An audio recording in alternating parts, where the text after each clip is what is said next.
சக்கர செம்முகைந்துள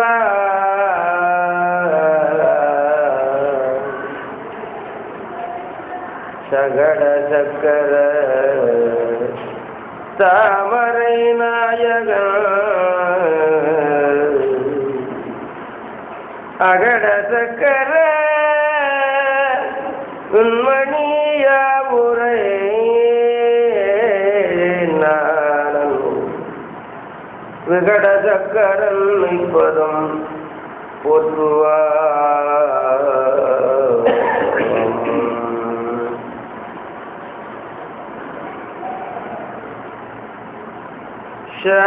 சகாதனையே சரணங்களிலே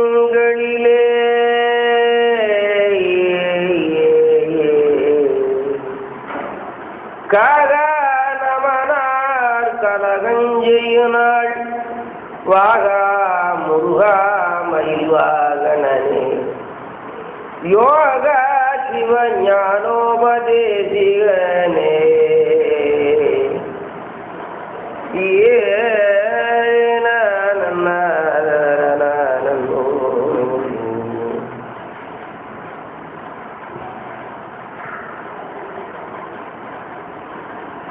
பூப்பறிக்க பொய்யுருவ வேண்டும் நன்று புனிதன்பால் வரங்கேட்டு பொருந்த பெற்று நாக்கமலமுதலான மலர்கள் கொய்து நாடோறும் பூசித்து நடனம் வேண்டி பாப்புனையும் பரமந்தன் கூத்து கண்டு பாருள்ளோர் யாவருமே காணுமாறு மப்பெரிய கருணை உய்வியாக்கிறந்தன் மாரடிகளை போதும் மனத்துள் வைப்பா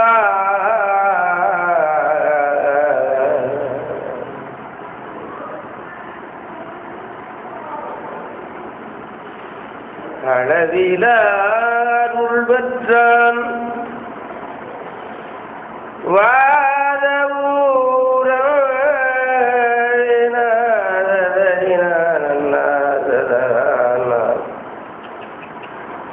அளவிலாருள் பெற்றான் வாதவூரன்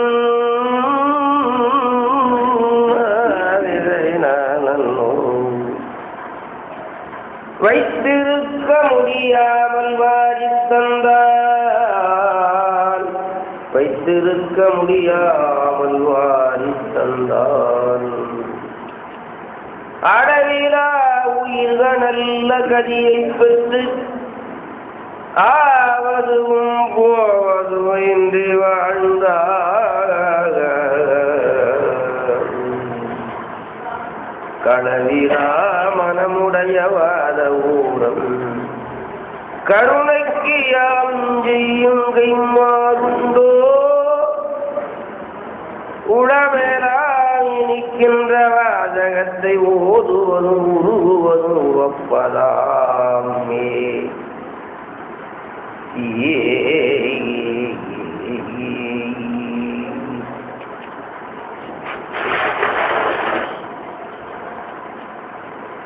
பொழிகின்ற துன்ப புயல் வெள்ளத்தில் பொழிகின்ற துன்ப புயல் வெள்ளத்தில் புனை கொண்டு இழிகின்ற ஏறினர்வான் யான் இடர்கடல்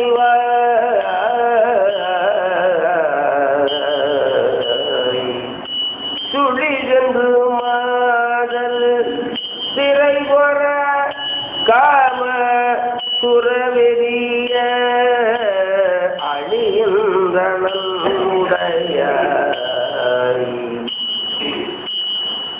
அடியேன் அடைக்கலமே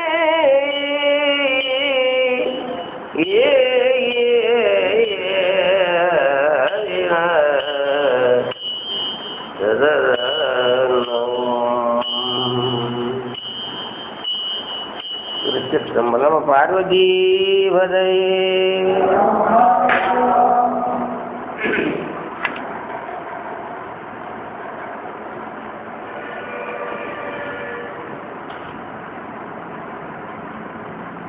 அருட்கடலாகிய அம்பலவானுடைய பெருங்கருணையினாலே என்ற கந்தபுராண யுத்தகாண்டத்திலே வரவு கேள்விப்படணும் என்பது பற்றி இப்பொழுது விரிவுரை செய்ய முயலுகிறது. சிவபெருமானுடைய அருளை பெறுவதற்கு உயிர்களுக்கு ஞானம் அளவில்லாமல் இருந்தால் அந்த அருளை பெறலாம். அது அளவில்லாமல் இருப்பதற்கு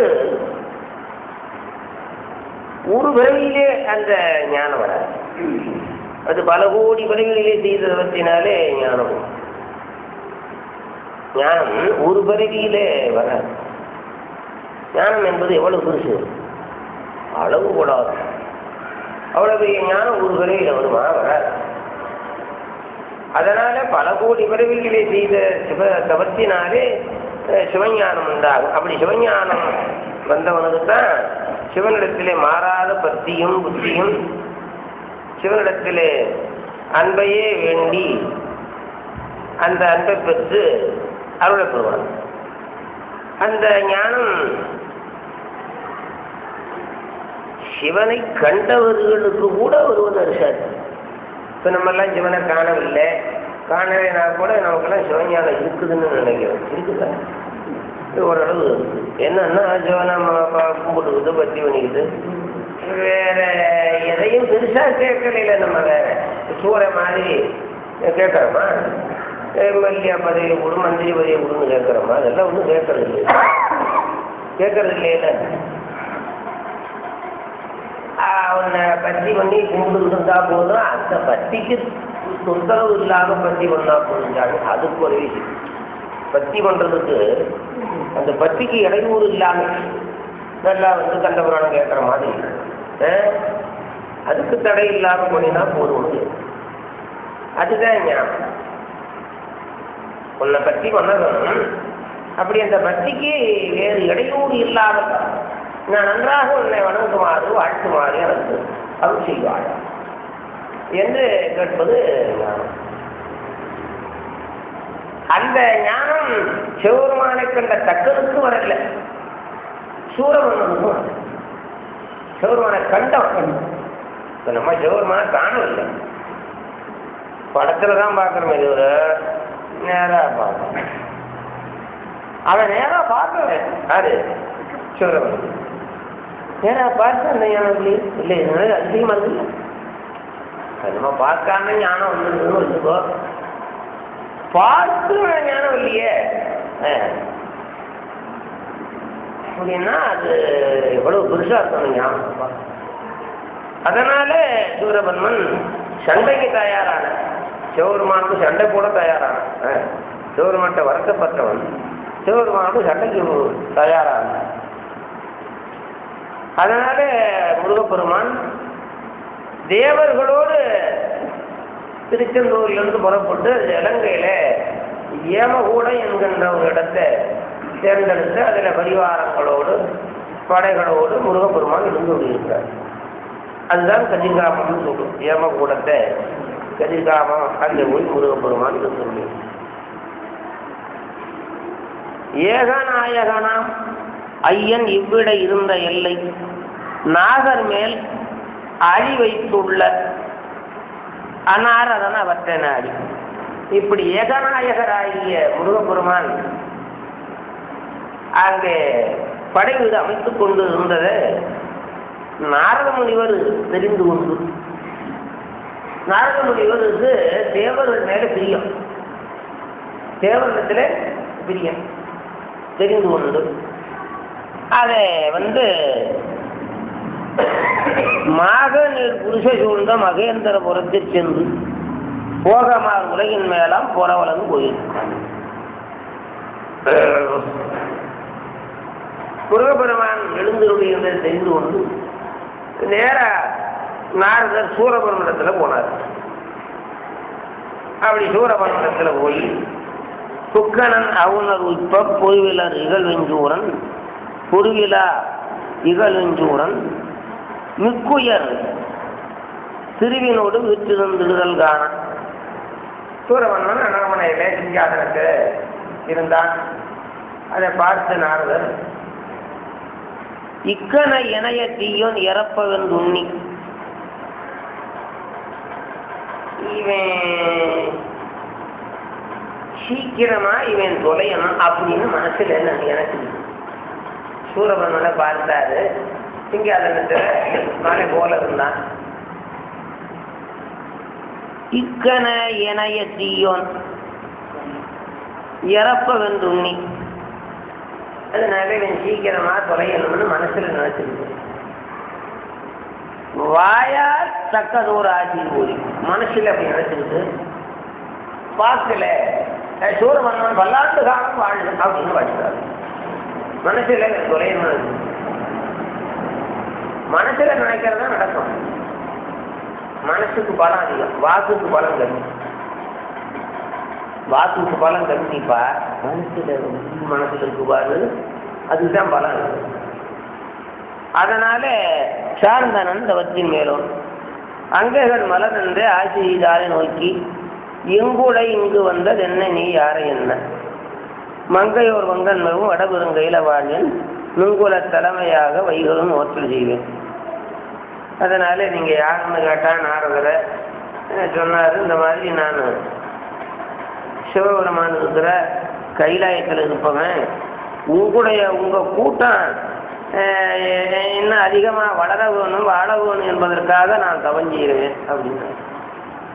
இப்படி உங்க கூட்டம் இன்னும் நன்றாக வளர வேணும் வாழ வேணும் என்பதற்காக நான் தவம் செய்து கொண்டிருக்கிறேன் அப்படின்னார். நான் பொய் சொல்ல மாட்டேன் அப்படின்னாரு. அதுக்கு மேல கைதவம் புகழேன், வெய்ய காமமே முதல நிறுத்தி செய்தவம் பலமும் உள்ளேன், ஆசை முதலானதையெல்லாம் தொலைச்சிட்டு தவம் நிறைய செய்கிறவேன், தேவருக்கு இடுக்கன் செய்வேன், தேவருக்கு விடுதல் பண்ணுவேன், மைதவீர் புகழினோடும் மருவ நன்குடையேன். உங்க குரு இருக்கிறார் பாரு சுக்கராச்சாரியார், அவருக்கு எனக்கு ரொம்ப நெருக்கம், அன்பு பழக்கம், அன்பு என் மேல அவருக்கு பிரியம், அவர் மேல எனக்கு ரொம்ப பிரியம். உங்க குரு மேல நின்பால் எய்தி ஒன்று உரைக்க வந்தேன், நாரதன் என்னும் பேர் உள்ளேன். ஒரு இடத்துல ஒரு சமாதானத்தை சொல்ல வந்தேன், என்னுடைய பேரு நாரதன் அப்படின்னார். சிந்துவான் மதிதோயணி செல்வன் நடுவதாக கந்தனா முருகன் தன்னை காமர்கன் அடலால் நல்க. தலையில இந்த சந்திர வச்சிருக்கிறான் பாரு சிவன், அவன் உன்னை சங்காரம் பண்றதுக்காக நெருப்புக்கண் மூலமா ஒரு புத்திரனை பெற்றான். அவன் உனக்கு வேலை செஞ்சுக்கிட்டு பயந்துக்கிட்டு அலையிறவன்ல இப்ப அவனோட சுத்திக்கிட்டு அலையிறான். அது அந்த முருகனோட, அவனோட எல்லாம் தேவனோட அதால உன்னுடைய தம்பிய காலி பண்ணான், நான் தாரகாசுரனை. அதற்கு மேல திருச்செந்தூருக்கு ஒரு தூதனை விட்டான். அந்த தூதன் உனக்கு சமாச்சாரத்தை சொன்னா, அதற்கு மேல நகரத்தையும் அடிச்சுட்டு போயிட்டான்.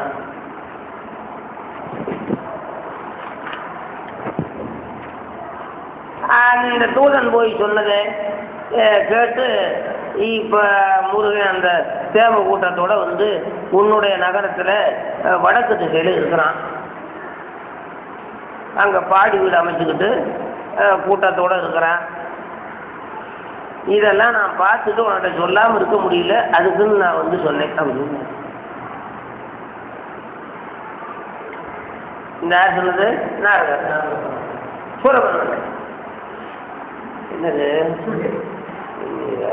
சூடு இல்லை, சூடா வேற இருக்கா? சரி அப்படின்னு நாரதர் சொன்னார். அதை கேட்டு சூரபன்மனுக்கு கோபம் வந்தது. கோபம் என்ன பேசுறோம் தெரியுமா, என்ன முருகன் அந்த பரமனுடைய ஊர் நினைச்சுக்கிட்டானா, அந்த விஷ்ணுடைய ஊர் நினைச்சுக்கிட்டானா, அவ்வளவு தைரியமா நம்ம ஊருக்குள்ள வர அப்படின்னு. பரமனுடைய ஊர் விஷ்ணுடைய ஊர்னா தைரியமா போல நம்ம ஊருக்குள்ள அவன் வரலாமா? அது மாதிரி பரமலோகம் விஷ்ணுலோகம் நினைச்சுக்கிட்டாங்க. மேனிமிர் கொண்டல் உயர்த்தவன் அம்புய மிசவேதா நீநிற மாயவன் ஊரது போல நினைந்தாகும் ஆனத்துள் அண்டம் ஒரு 1000 கோடி அரசாள் மாநகர் மேல் ஒரு பாலகா நாம் புற வருவானே. 1000 கோடி அண்டங்களை நான் ஆளுகிறவன் ஒரு சின்ன பையன் என்னோட சண்டைக்கு வர்றானா? அரியின் இனஞ்செறி சூழலின் அன்னவை அடனுண்ணி கரியது கண்டோட கலைவிரவற்றோடு கரிதேயில் பொருது வயங்குட வல்லது அதுபோலன்ற முருகன வெம்படை உடன் இவன் வந்துடும் முறைதானே. சிங்க கூட்டம் இருக்கிற இடத்துல ஒரு யானையானது மான் கூட்டங்களை கூட்டிக்கிட்டு வந்தா அந்த மான் கூட்டம் அந்த யானையெல்லாம் சேர்ந்து சிங்க கூட்டத்தை வந்து விட்டு போகுமா? சிங்க கூட்டம் இருக்கிற இடத்துல என்னப்பா ஒரு யானை அது ஒரு படையை சேர்த்துக்கிட்டு சிங்கத்தை வெல்லலாம் அப்படின்னு சிங்க சத்தம் போட்டாலும் ஓடி போயிடும். மான் கூட்டம் யானையெல்லாம் ஓடி போயிடும். சத்தத்தை கேட்ட ஓடும்.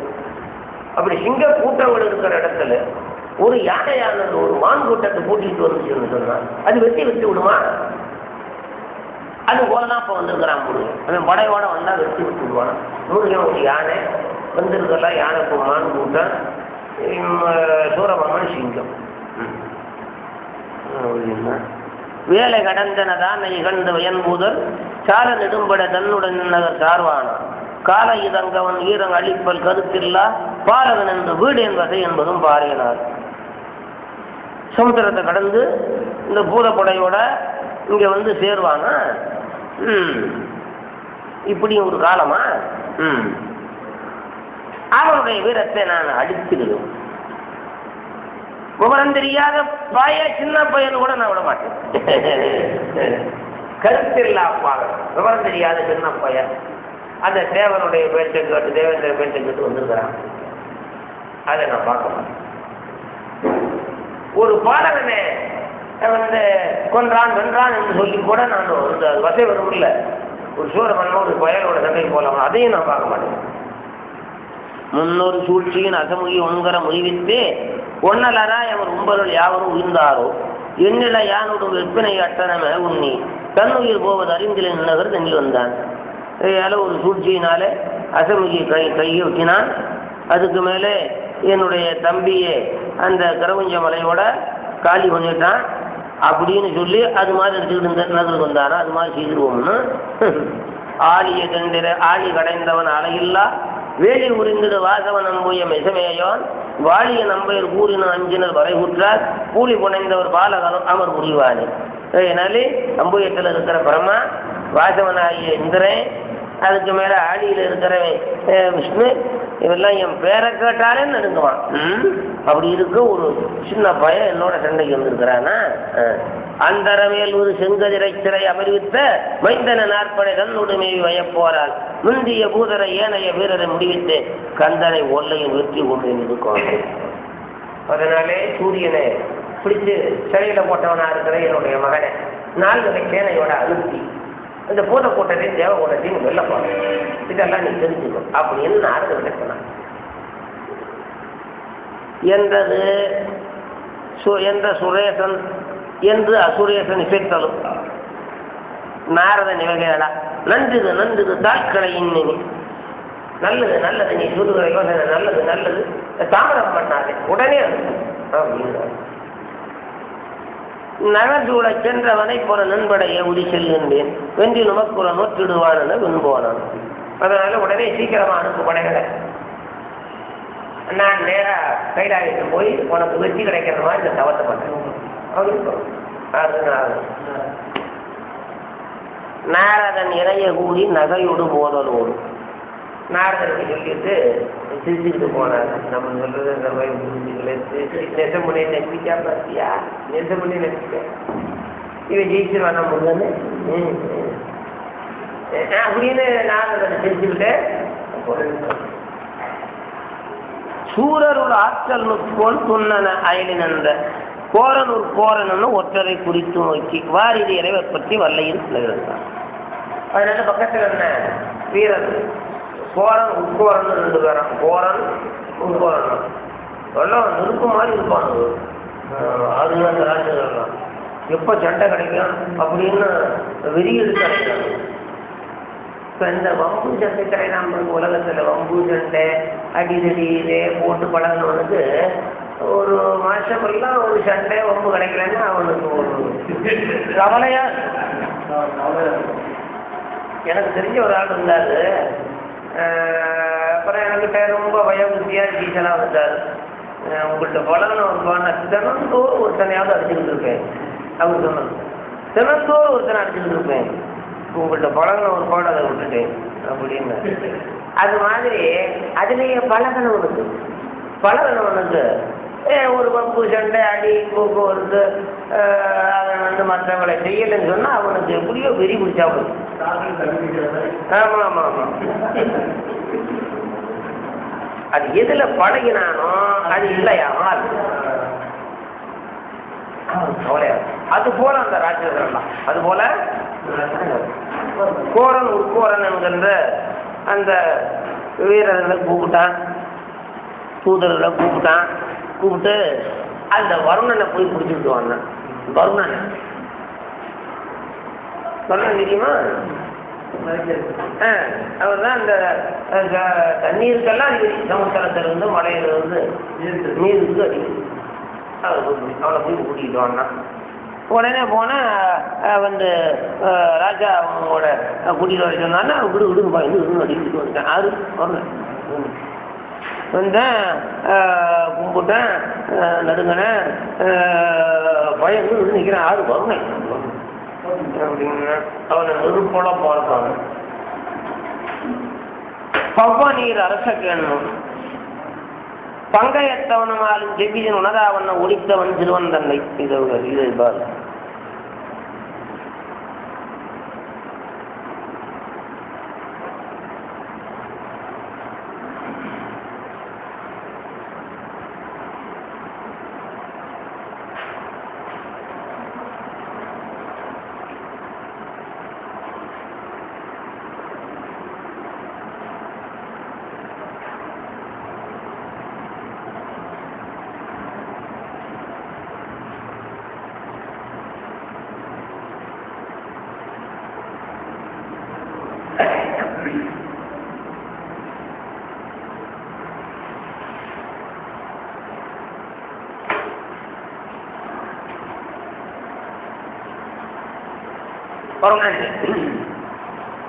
அந்த பரமன விஷ்ணுவன் தேடின போது ஒளிந்து கொண்டவன் இருக்கிறான் பா சிவன். பரமாவும் விஷ்ணுவன் தேடின போது ஒளிந்து கொண்ட சிவன் இருக்கிறான். அவனுடைய பெயர் சின்ன பூதப்படையோட சமுத்திரத்தை கடந்து நம்ம ஊருக்கு வந்துருக்கான்.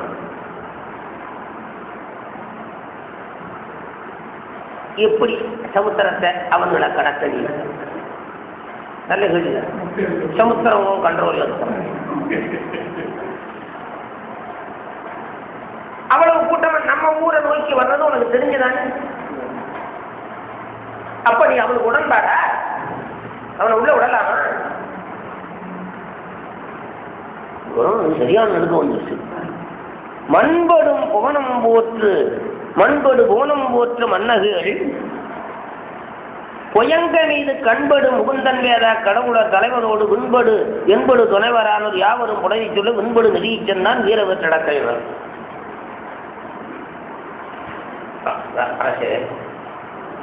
அந்த முருகனோட விஷ்ணு பிரம்மா அந்த தேவகூட்டம் அந்த லட்சத்தொன்று வீரர் எல்லாமே ஆகாய வழியாக வந்துட்டாங்க.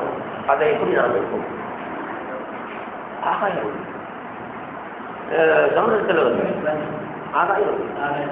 ஆகாயத்தில் கூட நம்ம இல்லையா? இப்போ ஆகாயத்தில் பள்ளியில் போகிறேன், என் ஊர் பக்கம் போவாது அப்படின்னு சொல்ல முடியுமா? கீழே நடந்து போனாங்கன்னா இடையா காட்டு வழி அப்பா வாங்கிட்டு சொல்லலாம். ஆகாயத்தில் போறவன் என்ன பண்றது? சரி, மடல்கள் நீவத்தண்டார் வள்ளல்வான் நெறியில் போத வான் வழியாக சென்றார்கள். மிடல்கள் பூதர் என்பால் மேவினர் சென்றார். இந்த பூத கூட்டங்கள் சமுத்திரத்தான் வந்துச்சு. அன்னார் அடிகளின் பரட்டின்கார அமைந்தினர். அந்த பூத கூட்டங்களுக்கு இந்த கணக்கானு கூட நான் இல்லை. அவரை யானோ தடசையவர் இந்த பூத கூட்டத்தை என்னால தடுக்க முடியுமா? போரும் தக்கதே இது மற்றொன்றோ ஊடியும் ஒலையாப்புதல் ஒல்லன செல்லத்தாளி கூடியால் அறந்துபட்டாங்க இடையற புலம்பலுக்கு. அந்த பூத கூட்டங்கள் கலக்கின காலத்தில் அந்த சமுத்திரத்தை அலை சேரு தண்ணியும் ஆகி தண்ணியே இல்லாம போச்சு. நான் அலந்து புலம்பி தவிச்சு போனேன். புரியுதா? கலக்கல பார்க்கல இந்த சேரு தண்ணி எல்லாம் ஒன்னாயிடுச்சு. புலம்பி நான் சொல்லிட்டேன். எனக்கு பேரு ஆழி என்று பேரு. ஆழி என்று ஆழி கடலுக்கு ஆழி. ஆழி கடலறையா அஞ்சை அப்பர் கருவிப்பதே ஆழி. இது சமுதிரம். ஆழினா ஆழம். அந்த பேரே எனக்கு போயிடுச்சு. அந்த பூதக்கூட்டவங்களுக்கு அந்த ஆழியோட பேரே போயிடுச்சு. நம்ம தடுக்க வசையே பெற்றேன். இந்த கடல் ஆழி சமுத்திரம் அப்படிங்கிறது பெருமைங்கெல்லாம் போயிடுச்சு. எந்த பக்கம் போச்சுன்னு செய்கிறது. பூதக்கூட்டங்கள் இறங்கி கலக்கு. ஏழை ஏன் செய்வதன்கொள் எதிருண்டோ வலியக்கம்மா. இதோ பலமுடையவன்கிட்ட ஒரு ஏழை செய்ய முடியுமா? பலம் இல்லாத செய்ய முடியுமா? தெளியில் தமிழ் தீர் காட்சி திருமுனை கரத்தில் வாரி உள்ளுற கொண்டதே போல் தமிழ் தீர் காட்சி திருமணி தமிழுக்கு தலைவனாக இருக்கிற அகத்தியம் இருக்கிறாரே, அவர் ஒரு காலத்துல சமுத்திரத்தை ஆத்மனம் பண்ணிட்டார். அதுபோல அந்த பூத கூட்டங்கள் அல்லுனா ஆளுக்கு ஒரு கை கூட நான் வரமாட்டேன். அது 10வது சொல்லி அதை விட்டு போய் சாப்பாடு வயிறு நிரம்புறாப்புல இருந்தா சாப்பிடணும். அரைவரையாத்தான் கிடைக்கும்னா சாப்பிட மனசு. ஐயோ, குறைவீர் நடந்தாலும் அறவீர் நடந்தாலும் குறைவீர் நடக்காதுன்னு ஒரு பழமொழி உண்டா இல்லையா? அப்படி 2 சமயம் நான் பார்த்துருக்கிறேன். 10 சாப்பிட்டு சாப்பிடாம இருக்கா கூட பரவாயில்ல. நீ பார்த்துருக்கீங்களா? உங்களுக்கு அனுபவம் இல்லாமையா இருக்கும். ஒரு அறவையோ காவலையோ சாப்பிட்டு பத்தாம இருக்கு. ஐயோ, சொல்லிக்க முடியாது. நீ பார்த்துருக்கீங்களா? சமாளி. அதுபோல அந்த பூத கூட்டங்கள்லாம் இந்த தண்ணியை ஆளுக்கு ஒரு 7 10வது சொல்லி என்ன விட்டுருச்சு. கொள்ளையில் பூதற்குள் ஒருவர் குடங்களின் அள்ளுதற்கு ஆற்றலின் ஆதலின் வீந்தீர். அதனால தப்பிச்சு போச்சு. இல்லைன்னா சுத்தமாயிருக்கு. உடல் சில அசனைகளில் 9 விளக்கமத்துவோம். பாம்பு இருக்குல்ல, பாம்பு கட்டிக்காரதான் பாம்புனா படைய நடக்கும். அது இடிய போய் எடுத்து போடுமா? இடி முழக்கம் காட்டா இருக்க தெரியாம முடிக்கும். அது இடி முழக்கத்தை கேட்டுச்சுன்னா பாம்பு இருக்கிற இடம் தெரியாம ஓடி விழுது. கடுமுரன் அரிமானியத்தை கழிதறி விலைக்கு துண்டும். அரிமானியராய் சிங்கத்தை ஒரு யானை போய் தடுத்து போட முடியுமா? மிடல்களு விதியை புந்தி விளக்குமோ? விதி இருக்கு பாரு. விதியே மதி தடுத்துக்கணுமா? விதியை மதி வெல்லுவான்னு இல்லை. விதியை மதியால் வெல்லலாம் என்று சொல்லிக் கொள்ளலாம். விதியை மதியால் வெல்லலாம் என்று சொல்லிக் கொள்ளலாம். அவ்வளவு சொல்லிக் கொள்ளலாம். செயல்லே பண்ண முடியாது. இது நல்லா இருக்கா? எல்லாரும் விதிப்படி போய் திகிர்ந்து திண்டாடினாங்களே வர. இப்ப ராமே விதிப்படி போனேன், காட்டுக்கு போனேன். பட்டம் கட்ட விதி காட்டுக்கு போகணும். விதி ஏற்பாடு பட்டம் கட்ட ஏற்பாடெல்லாம். ஐயோ அயோத்தி ராஜா பட்டம் கட்டுறான்னா கொஞ்சம் ஏற்பாடு நடந்ததுமா? காலையில பட்டம் கட்டுறது, ராத்திரி 11 மணிக்கு உத்தரவு. ஆடிக்கும் உலகமெல்லாம் பரதனை ஆட நீ போய் தாடுகள் தடைகள் தாண்டி தாங்களும் தவம் ஏற்கொண்டு பூலிவன் காணனி புண்ணிய துறைகளால் 7 ஆண்டில் வா என்று எம்பினம் அரசன் 14 வருஷம் கழிச்சு காட்டுக்கு சென்று தீர்த்தங்களை ஆடிவிட்டு 14 வருஷம் கழிச்சு நீ வருவாயா அப்படின்னு உன்னுடைய அரசன் உத்தரவு. மன்னவன் படி என்றால் முன்படி மறுப்போம் அப்படின்ட்டாங்க. அரசன் சொன்னான், தசரதர் அரசன் சொன்னான், தந்தை சொன்னான்னா, ஆனா அவரே சொல்லாட்டி தாயாகி நீங்க சொன்னா அதுவே எனக்கு போதும் உத்தரவை நாம மன்னவன் படி என்றால் முன்பணி மறுப்பணும் என் பின்னவன் பெற்ற செல்வன் அடியனேன் பெற்றணும். பின்னவனாகிய பரதன் பெற்றான்னா நான் பெற்றான்னா பின்னவன் பெற்ற செல்வம் அடியனேன் பெற்றணும். இன்னி நீ உறுதியப்பா இப்ப நீ தலைமையேற் கொண்டேன். தாங்கள் சொன்ன உத்தரவை தலைமையேற்று மின்னொழில் காண இன்றே போகின்றேன் விடையும் கொண்டேன். கம்பரம் புரியுதா? காட்டுக்கு போகணும்னு விதி, பட்டாபிஷேகத்துக்கு ஏற்பாடு. விதி வந்துதா மதி வந்துதா? அப்படியே காட்டுக்கு போனான்ல, அவன் வந்து மானை பிடிச்சி கொடுந்தான், அதை பிடிக்கப்படாது என்ன அவன் என்ன பண்ணா, நீங்க போய் பிடிச்சி கொடுங்க மாமா அப்படின்னா அது இது போய் தூக்கிட்டு போட்டா ராஜ்யம் தூக்கிட்டேன் ராவணன். இப்போ ராமன் புத்தி உள்ளவன் தானே, புத்தி உள்ளவனா புத்தி இல்லாதவனா? இப்போ ராமனை தெய்வமாக கொண்டாடுறாங்கல்லப்பா, கடவுளாக வந்து கொண்டாடுறாங்கல்லப்பா ராமனை. அவனுக்கு எங்க புத்தி போச்சு? புத்தி இருந்ததா? புத்தி இல்லாமல் இருந்துச்சா?